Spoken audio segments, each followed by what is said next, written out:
So you can see the driver as he starts to lift the container, and then it disappears from the view from the front camera over the top of the cab, and then the other camera you get is looking into the hopper.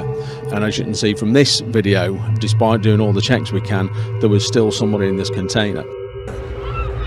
Because it does happen, and it has happened, and that's why you just got to be aware of it. You just got the chances of someone being in there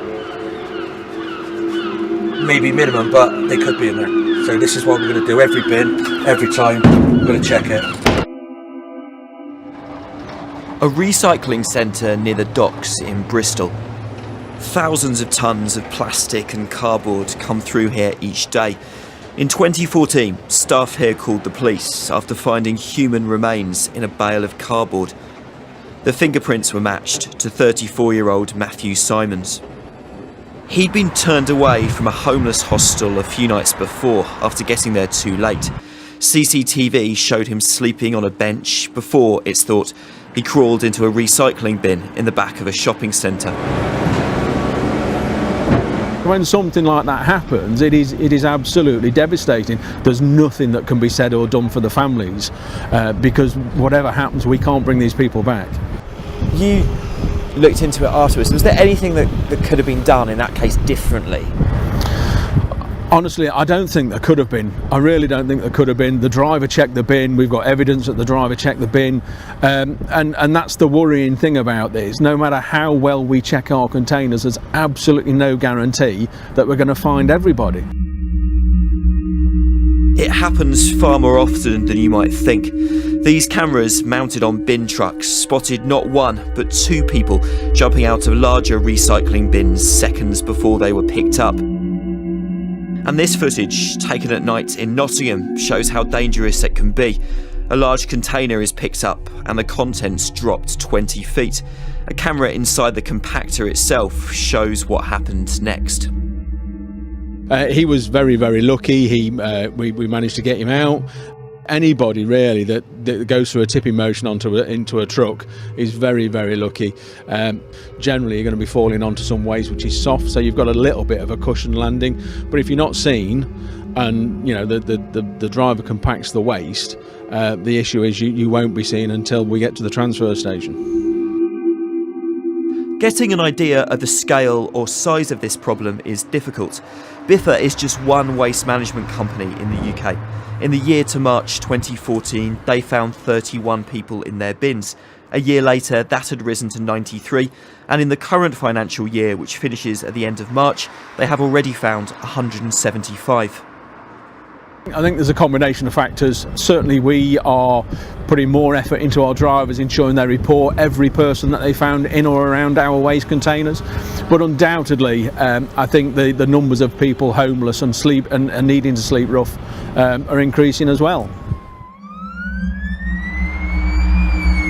You certainly find that in Bristol. The only dedicated night shelter here has 18 beds. It turns away that many again on a typical night, sometimes many more. There's a big waiting list, got a huge queue, and they're really not scary but intimidating. George says he's been homeless since he lost his job before Christmas. His family doesn't know and he doesn't want his face shown on TV.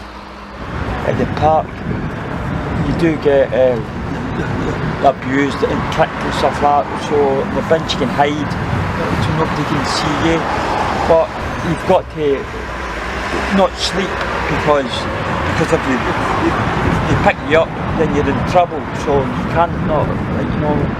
Has that ever happened to you? Yeah. What happened?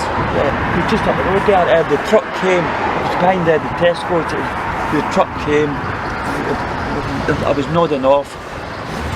You hear the clank, clank, clank, and so I jumped out and I said, "Here, man," and I jumped out now. For the bin drivers themselves, dealing with all this is now part of the morning routine. Barry starts his shift at 5, picking up large commercial containers from shops and industrial estates. There could be clothes, could be cigarette packets or anything like that, bottles of alcohol if they've been on the alcohol.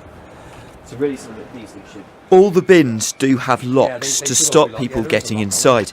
In theory, shops, cafes and other firms can be fined or even taken to court if they don't use them. That one's locked. Maybe it's the same customer locking their bins. See, that recycling one's locked. But again, you're looking around, just all around everywhere, just to see if there's any evidence of anyone. Here's a recycling one now. See, that's what we're looking for there. It's unscientific, but around half of the bins we found around the back of these shops were left open and completely unlocked. Yeah, never 2 foot down.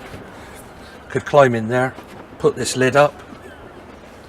Yeah, they'd be dry, they'd be warm. Yeah, especially in the winter, and because there's so many of it about, like we discussed, that these shelters are all full up now, and they've just got nowhere to go. So this is where they're headed.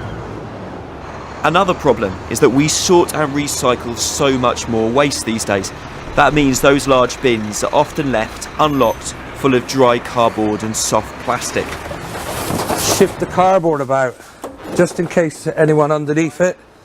We've heard from drivers who, despite warnings, have found the same people sleeping in the same bins night after night.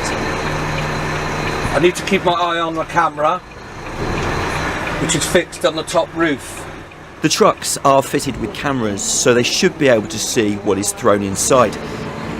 But if someone is hiding in the bottom of a container, drunk, passed out, or just asleep, they could still be missed. Your bins can be locked, so your customers have some sort of responsibility to make sure that they're in a safe state, that people don't climb in.